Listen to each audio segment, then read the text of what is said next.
तो रामचंद्र गुहा के जो आलेख है, यानी कि जो आर्टिकल है, वो कुछ इस तरह से थे, टाइम्स ऑफ इंडिया में छपे थे। ये स्टेट रीऑर्गेनाइजेशन कमीशन की रिपोर्ट को आज से ठीक 50 साल पहले 1 नवंबर 1956 को लागू किया था। अपने दौर में और अपने तरीके से इसने देश को, पॉलिटिक्स और इंस्टीट्यूशन लाइफ को एकदम ट्रांसफॉर्म कर दिया था। गांधी जी और दूसरे नेताओं ने अपने फॉलोअर्स से वादा किया था कि जब कंट्री आज़ाद होगी तो इस नए देश में नए स्टेट बनेंगे और लैंग्वेजेस के आधार पर प्रोविंस का पुनर्गठन किया जाएगा। पर जब 1947 में कंट्री आज़ाद हुई तो इसका डिवीजन भी हो गया। पार्टीशन धार्मिक आस्था से पुरातन जुड़ाव का परिणाम था। पुरातन आस्था की एक ऐसी चीज लैंग्वेज, इसके आधार पर अब कितने पार्टीशन होंगे? नेहरू, पटेल और राजा जी के मन ये सवाल बहुत चल रहा था। बहरहाल इंडिया की एकता को कमजोर करने की जगह लैंग्वेज के आधार पर गठित स्टेट्स ने इसकी एकता को मजबूत करने में मदद की। एक व्यक्ति कन्नड़ और इंडियन या बंगाली या कोई तमिल या कोई भारतीय गुजराती या कोई भारतीय दो पहचानों के साथ आसानी से जीता जा सकता है। ये डिस्प्यूट सुखद तो नहीं, लेकिन उतने बुरे भी नहीं है।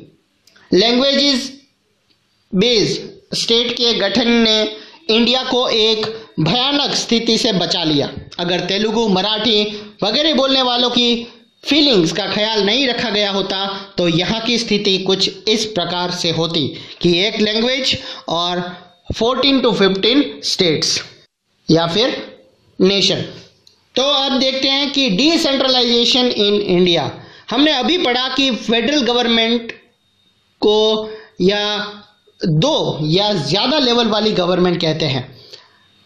हमने अपने देश में 2 लेवल वाली गवर्नमेंट की चर्चा की है, पर इंडिया जैसे विशाल देश में सिर्फ 2 लेवल की पावर सिस्टम से बढ़िया पावर नहीं चल सकता। इंडिया के स्टेट यूरोप के इंडिपेंडेंट कंट्रीज से भी ज्यादा बड़े हैं। जनसंख्या के हिसाब से उत्तर प्रदेश रशिया से भी बड़ा है। पॉपुलेशन के हिसाब से महाराष्ट्र लगभग जर्मनी के बराबर है। इंडिया के कई सारे स्टेट खुद भी अंदरूनी तौर पर डाइवर्सिटियों से भरे हुए हैं। इस प्रकार इन राज्यों से भी पावर को बांटने की जरूरत है। इंडिया में फेडरल पावर की शेयरिंग 3 लेवल्स पर करने की जरूरत है, जिसमें तीसरा लेवल लोकल गवर्नमेंट का हो और ये रीजनल लेवल की गवर्नमेंट के नीचे हो। इंडिया में पावर के डिसेंट्रलाइज के पीछे ये माना गया है कि इसके एज अ रिजल्ट 3 लेवल की गवर्नमेंट का फेडरल स्ट्रक्चर सामने आया, जिसमें तीसरे लेवल पर लोकल गवर्नमेंट कहा जाता है। जब फेडरल और स्टेट गवर्नमेंट से पावर लेकर लोकल गवर्नमेंट को दी जाती है तो इसे पावर का डिसेंट्रलाइजेशन कहते हैं। डिसेंट्रलाइजेशन के पीछे बुनियादी सोच ये है कि कई मुद्दे और प्रॉब्लम्स को निपटारा लोकल लेवल पर ही बढ़िया ढंग से हो सकता है। लोगों को अपने इलाके की प्रॉब्लम्स की बेहतर समझ होती है। लोगों को इस बात की भी अच्छी जानकारी होती है कि पैसे कहाँ खर्च किए जाए और चीज़ों का ज़्यादा अच्छी तरीके से किस तरह से उपयोग किया जा सकता है। इसके अलावा लोकल लेवल पर लोगों को फैसलों में सीधे भागीदार बनाना भी पॉसिबल है। इससे डेमोक्रेटिक इंटरेस्ट की आदत पड़ जाती है। लोकल गवर्नमेंट की स्थापना अपने पावर से लोकतांत्रिक सिद्धांत को वास्तविक बनाने के लिए सबसे अच्छा तरीका है। तो डिसेंट्रलाइजेशन की जरूरत हमारे कॉन्स्टिट्यूशन में भी स्वीकार्य है। इसके बाद से गांव और शहर के लेवल पर पावर के डिसेंट्रलाइजेशन की कई कोशिश हुई।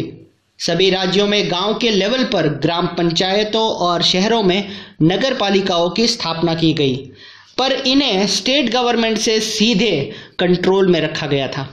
इन लोकल गवर्नमेंट्स के नियमित ढंग से चुनाव भी नहीं कराए जाते थे। इनके पास ना तो अपनी कोई पावर्स ना तो कोई रिसोर्सेस थे। इस इफेक्टिव पावर का डिसेंट्रलाइजेशन नाम मात्र ही हो गया था। वास्तविक ढंग से अगर डिसेंट्रलाइजेशन की दिशा में एक बड़ा कदम 1992 में उठाया गया था। कॉन्स्टिट्यूशन में संशोधन करके लोकतांत्रिक पावर सिस्टम यानी कि डेमोक्रेटिक पावर सिस्टम के एक तीसरे लेवल को ज़्यादा पावरफुल और इफेक्टिव बनाया गया। इसके कुछ पॉइंट्स हैं कि अब लोकल गवर्नमेंट बॉडीज़ के इलेक्शन नियमित रूप से कराना कॉन्स्टिट्यूशनल जिम्मेदारी है।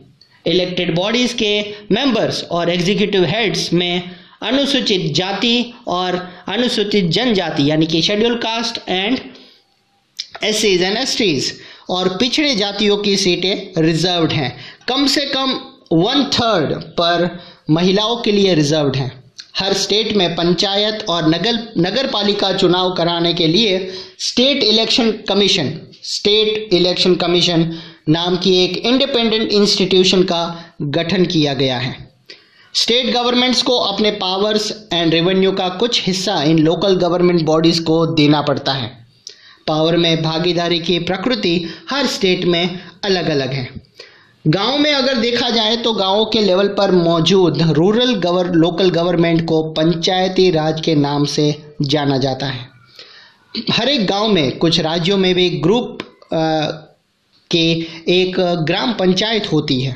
यह एक तरह की अगर देखा जाए तो काउंसिल है जिसमें कई मेंबर्स और एक प्रेसिडेंट होता है। मेंबर्स वार्ड के हिसाब से चुने जाते हैं और उन्हें कॉमनली पंच कहा जाता है।